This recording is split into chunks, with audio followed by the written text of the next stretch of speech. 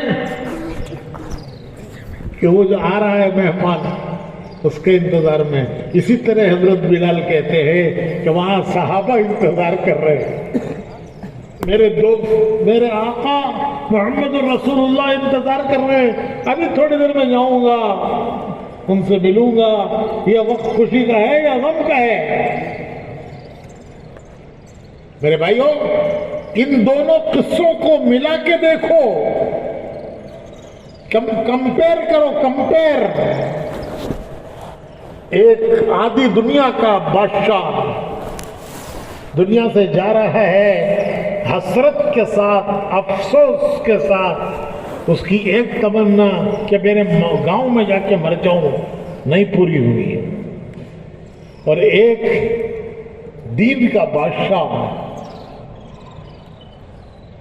صحابی دنیا سے جا رہا ہے کہ میری سب تمنائیں اللہ نے پوری کر دی. وہ خوشی خوشی جا رہا ہے. تو امتحان سب کا ہے، لیکن بھلوں کا امتحان کا انجام کامیابی، اور بروں کے امتحان کا نتیجہ. ایک پیغمبر ہیں یونس علیہ السلام. وہ جس قوم کو دین کی دعوت دینے کے لیے بھیجے گئے، اللہ نے ہر قوم کی طرف دین کی دعوت دینے والے بھیجے، راستہ دکھانے والے بھیجے. وَلِكُلِّ قَوْمٍ هَادٍ، ہم نے ہر قوم کی طرف ہدایت کی راہ دکھانے والے بھیجے. تو یونس علیہ السلام ایک قوم کی طرف بھیجے گئے. انہوں نے اس قوم کو دعوت دی،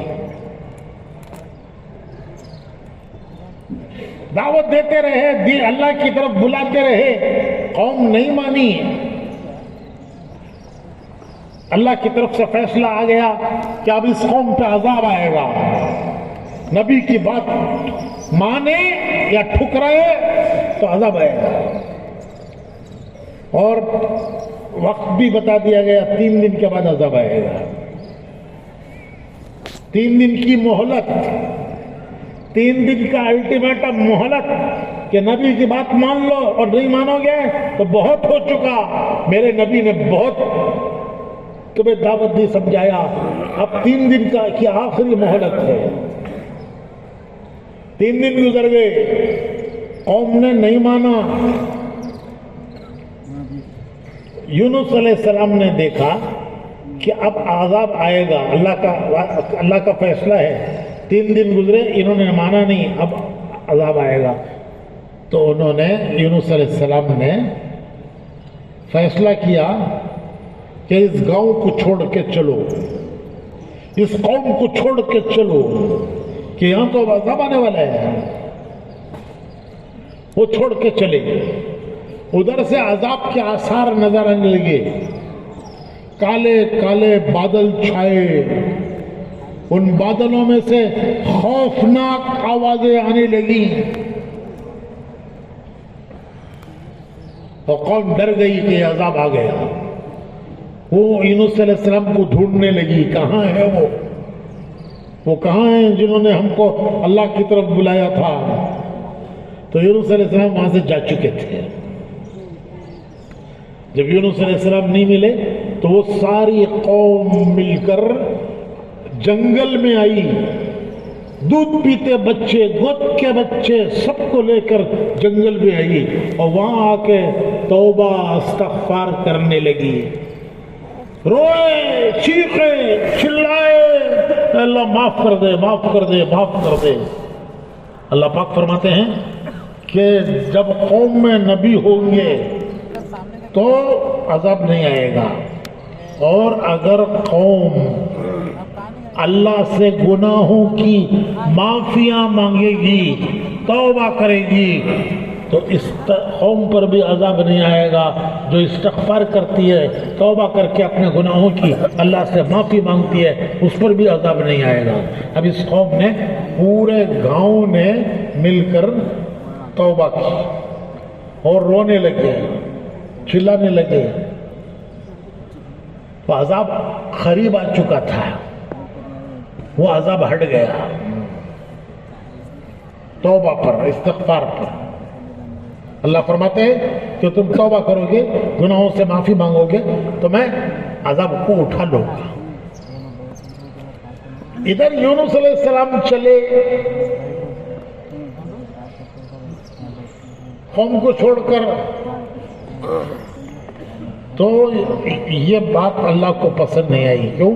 کہ نبی کوئی کام اللہ کے حکم کے بغیر نہیں کر سکتا،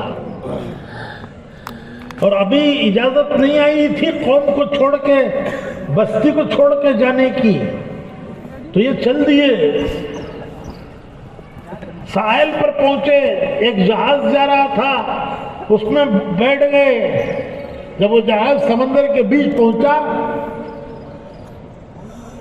تو طوفان میں گھرا۔ جہاز کے ملا نے کہا کہ وزن بڑھ گیا ہے، ایک آدمی کم کرو ورنہ جہاز ڈوب جائے گا۔ کسے کم کریں گے؟ کم کریں گے تو کیا کرنا؟ سمندر میں ڈالنا۔ تو کسے ڈالیں گے؟ فیصلہ ہوا قرا اٹھاؤ، قرا سب کے نام لکھ کر ڈالو، ایک نام اٹھاؤ۔ قرا اٹھایا گیا تو ان کا نام آیا، یونس علیہ السلام کا۔ کشتی والے کہنے لگے قرا غلط ہے۔ ارے اتنا بزرگ آدمی، اتنا نیک آدمی، ایسا اللہ والا، اس کو سمندر میں ڈالیں گے؟ یہ قرا غلط ہے۔ دوبارہ قرا اٹھاؤ۔ دوبارہ قرا اٹھایا گیا، پھر انہی کا نام آیا۔ تو کشتی والے کہنے لگے اب بھی نہیں مانتے ہوں۔ تیسری بار پھر اڑاؤ۔ جب تیسری مرتبہ قرا اٹھایا، پھر انہی کا نام آیا۔ تو یونس علیہ السلام کہنے لگے میں ہی ہوں وہ اللہ کا غلام جو اللہ سے بھاگ کر آیا۔ مجھے اللہ نے اس قوم کی ہدایت کے لیے بھیجا تھا، ان کو دعوت دینے کے لیے بھیجا تھا، میں اللہ کی اجازت کے بغیر ان میں سے آ گیا، میں بھاگا ہوا ہوں، مجھے ڈال دو سمندر میں۔ اور بعد جگہ آتا خود کود گئے، خود کود گئے۔ ایک مچھلی آئی، اس مچھلی نے ان کو نگل لیا۔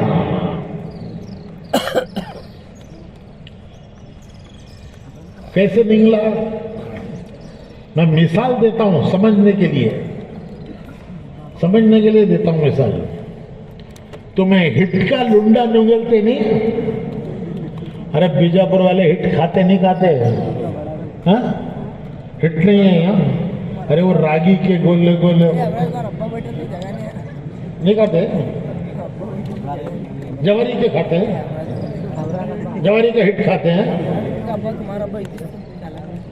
ایک ہٹ ہوتا ہے، گولے بناتے ہیں اس کے، سالوں میں ڈبا کے نگلتے ہیں، اندر سے گٹک اندر چلا جاتا ہے۔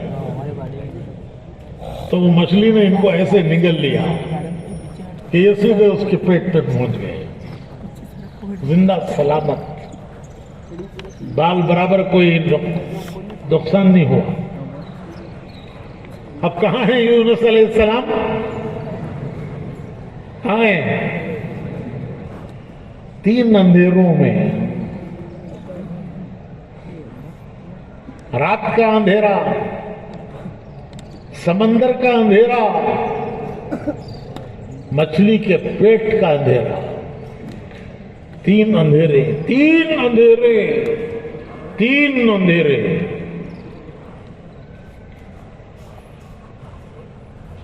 سمندر کا اندھیرا بڑا خوفناک ہوتا ہے، رات کا اندھیرا سمندر میں اور زیادہ خوفناک ہوتا ہے، بڑا خوفناک۔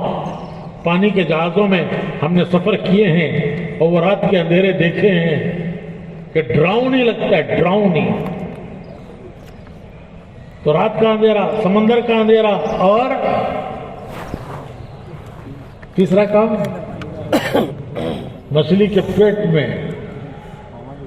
3 اندھیروں میں سے یونس علیہ السلام نے اللہ کو پکارا، 3 اندھیروں میں سے پکارا،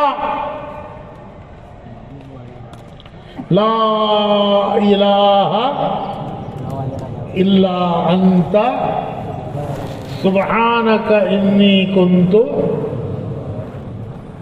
من الظالمین، لا الہ الا انت سبحانک انی کنت من الظالمین۔ 3 اندھیروں میں سے پکارا۔ یہ دعائیں جہاں سب چیز کام نہیں کرتی وہاں دعا کام کرتی ہے. مسلمان کے پاس بڑا خزانہ ہے مسلمان کے پاس دعاؤں کا خزانہ. کوئی معمولی خزانہ نہیں ہے، دعاؤں کا خزانہ. قرآن کریم میں نبیوں کی دعائیں اللہ نے اتاری ہیں، نازل کی ہیں کہ کس نبی نے اللہ سے کیا دعا مانگی. آدم علیہ السلام نے کیا دعا مانگی، نوح علیہ السلام نے کیا دعا مانگی، موسیٰ علیہ السلام نے کیا دعا مانگی، عیسیٰ علیہ السلام نے کیا دعا مانگی. نبیوں کی دعائیں اللہ نے قرآن میں نازل کی ہیں. قیامت تک کے لیے یہ امت کو اتنی بڑی دولت ہے، دعاؤں کی دولت. دنیا کی کسی قوم کے پاس یہ دعا کی دولت نہیں ہے جو اس امت کے پاس دعا کی دولت ہے.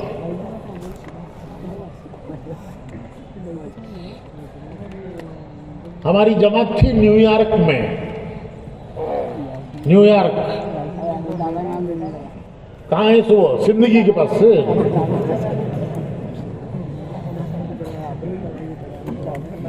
امریکہ میں. وہاں دارالعلوم ہے.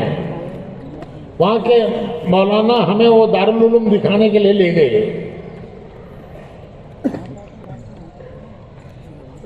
بالکل بچے ایسے لگ رہے تھے جیسے آسمان سے فرشتے اتر کے سبق پڑھ رہے ہوں. انسان نہیں لگتے تھے، فرشتے لگتے تھے.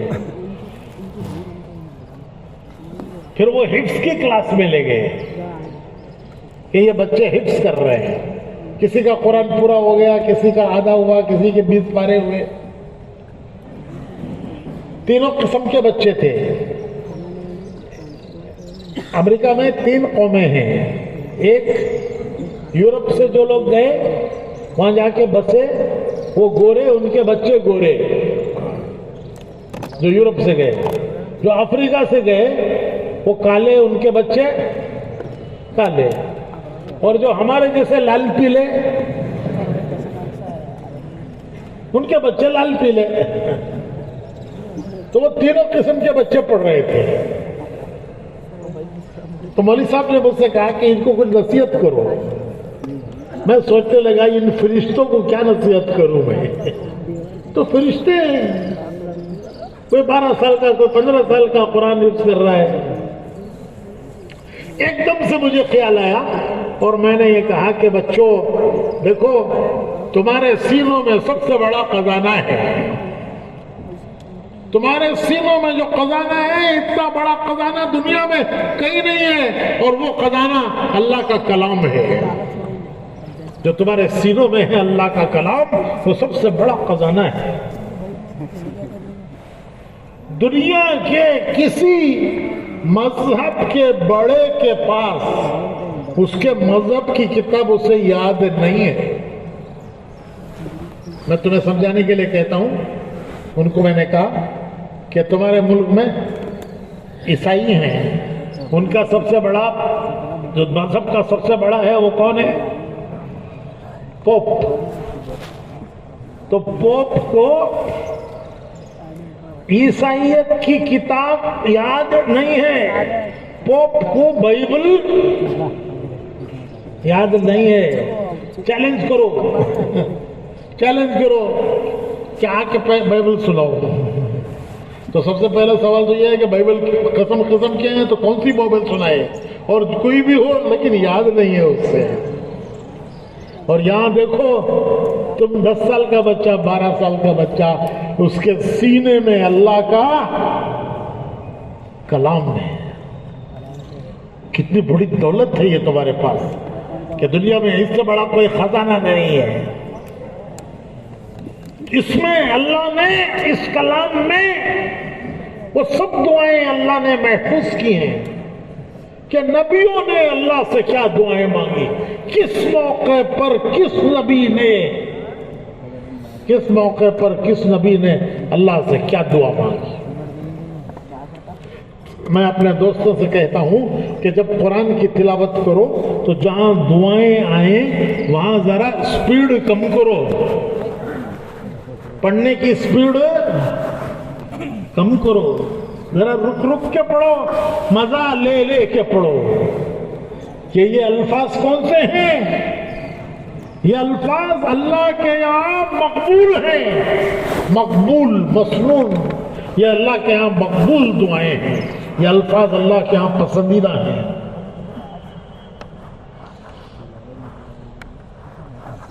یہ اللہ کے یہاں، اللہ کے دربار میں یہ الفاظ پسندیدہ ہیں، یہ اس کے محبوب بندوں نے یہ الفاظ اللہ سے مانگے ہیں۔ ہمارے مولانا ابراہیم صاحب ہمارے بزرگوں میں ہیں، اللہ ان کی عمر میں برکت دے، وہ ایک مثال دیتے ہیں کہ تمہارا کوئی کام کسی آفیسر کے پاس، کسی منسٹر کے پاس تمہاری کوئی فائل اٹک گئی ہے، بچے کو سیٹ نہیں ملتی، میڈیکل کی، انجینئرنگ کی پڑھ لیا، نوکری نہیں ملتی، نوکری اچھی جگہ نہیں ہے، ٹرانسفر ہونا،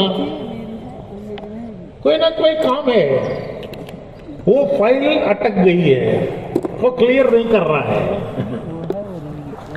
تو کیا کرتے ہیں؟ اس کے کسی چاہنے والے کو لے کر جاتے ہیں اور انہیں جا کر اس سے کہتا ہے، وہ ایم ایل اے سے، وزیر سے، آفیسر سے کہ صاحب یہ میرا ہونے والا دوست ہے، مجھے بہت میرا دوست ہے، اس کا کام آپ کے پاس اٹک گیا ہے، اس کا کام آپ کے پاس اٹک گیا ہے، مہربانی کر کے ಇವ್ರ ಕೆಲಸ ಮಾಡಿ ಕೊಡ್ರಿ ಸರ್, ಇವ್ರ ಕೆಲಸ